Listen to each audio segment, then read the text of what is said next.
Assalamu alaikum warahmatullahi wabarakatuh. Now we are discussing about the joining of Aysha radiallahu anha to the household of Prophet sallallahu alaihi wasallam. She was 9 years of age when she joined the household of the Prophet sallallahu alaihi wasallam. This was the time when he was grief-stricken by the loss of his loving and supportive wife of Khadija radiallahu anha, and his uncle Abu Talib had protected him against the tribes of Arabia. When Aysha radiallahu anha joined his household in Al-Madinah, she did not find herself in a royal mansion.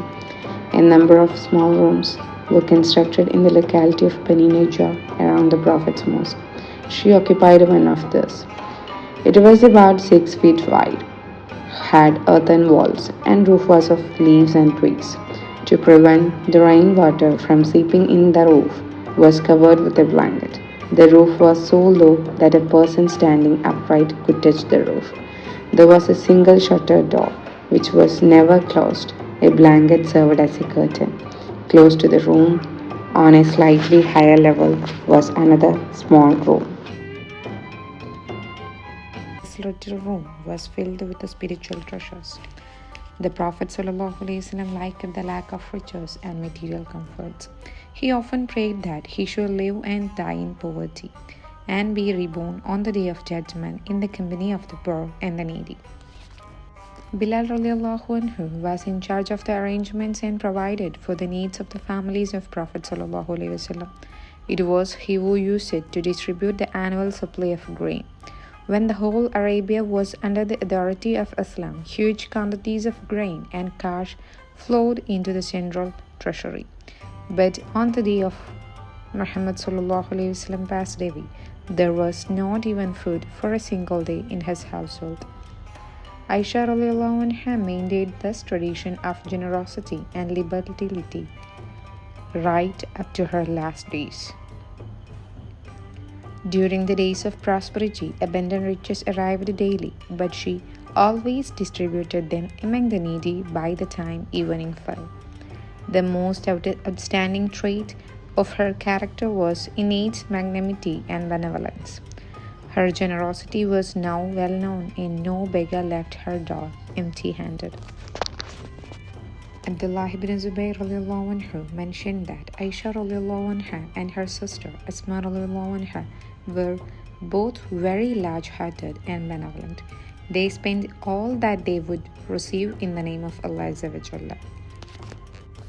On one occasion, at one sitting, Aysha radiallahu anha gave away 70,000 dirhams in charity for Allah Azza wa Jalla and got up showing her empty handkerchief to the people seated there. One evening she received dirhams of 1 lakh from Amir Muawiyah radiallahu anhu, who was in Syria, and by nightfall the entire sum had gone to charity. Her maid reminded her that she was fasting and she should have kept something for herself.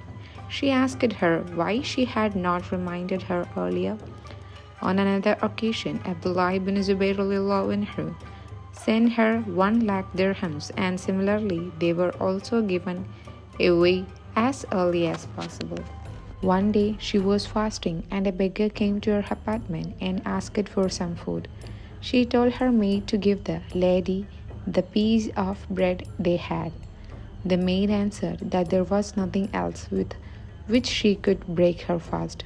Aysha radiallahu anha answered curtly that she should help the hungry woman and the evening would take care of itself.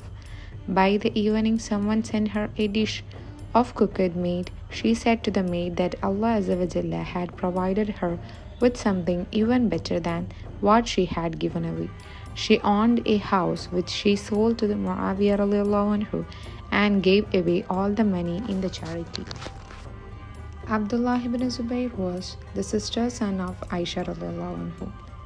On one occasion, he remarked that her generosity needed to be restrained. Aysha radiallahu anha was very upset and angry when she heard this. She swore she would never talk to him. She asked who on earth thought that he could stop her from spending in the way of Allah Azza wa Jalla. She asked how he could even dare to say such a thing. And finally, when she calmed down and made up with him, she freed several slaves as penance for breaking her oath.